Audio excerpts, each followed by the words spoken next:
then he came and lived with me and Obi for a little while. Wow. So that was pretty cool. Of the dirt. Yeah. Ooh. And then passed out.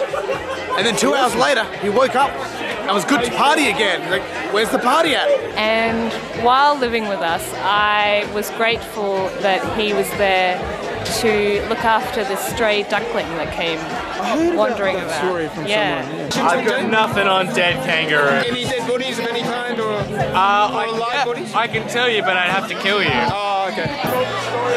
In our younger years, a lot of good parties actually at James's place at Ryland. James, how you going? So loving being here, just to be in the company of you and your awesomely nice friends. And family. And family, of course.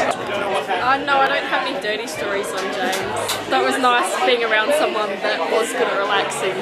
It kind of, made me less stressed, I guess.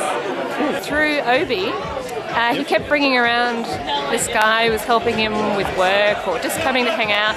And every time he came over, I always saw something about him that I went, hey, I really love your shirt or your shoes or your whatever. Yeah. It was always something about his style that I always liked. And the big green knitted scarf, which I believe featured in the film that we're in. Always, we had good D&Ms, you know, me and Jimmy James. You know, he always gave me good relationship advice. Oh, It was nice. I'm going to keep that for me because I'm selfish. Okay, but you can let us know that there is this kind of stuff out there. Oh, there's a lot of it and everybody knows it. But Okay. yeah. He knows it, I know it, other people know it. Okay. I don't know who you are or where this film is going. Sure. I'm just some random guy. You're just some guy I met at a party. I'm just some guy that In the went to... driveway, no less. So you're a good friend of James for a long time, right? Yes, Yeah. I am. How long? What age were you when you met James? Ooh, probably about 15. 15. About year 9 at school, I think it was. I just appreciated being on set with him because I'm quite a stress head sometimes. She feels like someone who's been so integrated into like the film kind of this whole group of people that we know. Like he's always been there. And so adored by everyone. We met him, how did we meet him? We met James on the set of the feature film Roadman. He was working in the art department, and my strongest memory from back in those days was him having to carry a dead kangaroo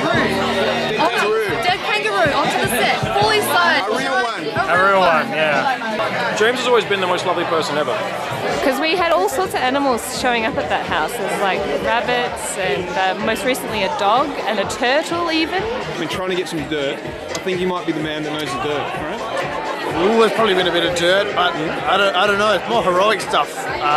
In a Centurion, he had 176 shots. I have a very distinct memory of walking down Pirie Street, I think, and him driving past in his van and just like shouting hello and waving, even though I didn't really know him that well, but I was like, that guy, love him now. And that's my like distinct emotional memory of the first like major interaction. He had cast someone in his film Suit Up called Guy O'Grady. He was a friend of mine. And I'm like, oh, I know Guy, he's really great, you'll love him and stuff. And then he said something about, I originally had a guy called Julian Jones, but he couldn't do it. And I actually know that guy as well, and I don't really like him very much. So I was like, oh, Julian Jones is a shitbag, I hate him, he's a douche, And James is actually like, yeah, he's a bit of like a family friend.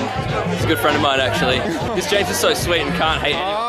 And I'm just like, oh. Like that edge. I'll see you around, man. Cool. Guy, you like Guy though. I like that edge. That's an awesome story, man. It's controversial. It's good. The tension builds up with that. I like Yeah, He I'm was pretty sure floating I in saw that you in the guys pool. Yeah. That's not.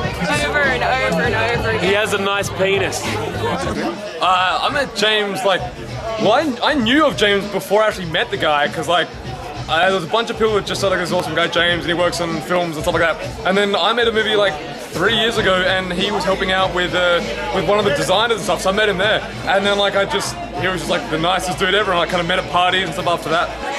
First impression. Just have to be lurking around the Maps kitchen, I reckon. It was the year above me, so he'd just be this fucking, Yeti-looking guy wandering around in Maps, doing what he can. Hey, we love him. Dude, no, he's just a really nice, genuine guy. It's just, hey man, I'm James. Hey, nice to meet you. Dream, what are you doing? Who are you? Let's party. Well, I think it's pretty obvious. I met you in year 8 in the Mellor House at Pembroke. You're a really cool dude. We're happy to be my friend pretty early on, and that's meant the world to me, man. Obviously, a pretty top quality guy, and very soon I came up to Mylar and saw your house and your family, and pretty sure you came to my house in Prospect not too long after that. Well, I first met James as, that lovely, talented guy that would hang around Maps, but then I saw him naked a lot. Awesome! In Lemmy's video, I think there was a scene of him diving naked into a pool. He was in that, like... Oh, was that just in my head? Sorry, James. What am I doing? I don't know. Met James through Tanya, and met him a few times at a few gigs now. I'll audition into it. That's not nice. I can't think of anything at the moment, but I'll be sure to let you know if I come up with anything. Yeah, how did I meet James? I think the first time was at Dario's birthday. I think that's the first time I met James, and he slept in his swag. I remember that. Yeah, he pitched it in a pergola. Yeah. Oh, cool. I think he does. I don't know. We got drunk. Yeah, he was hanging out with Lee Stardust, and I saw him at gigs and stuff. And I was like, oh, James, and I was like, hey, and so we saw each other musically. And then I started making movies, and then I saw him around movie stuff, and I just kept seeing him around, and we always had good chats.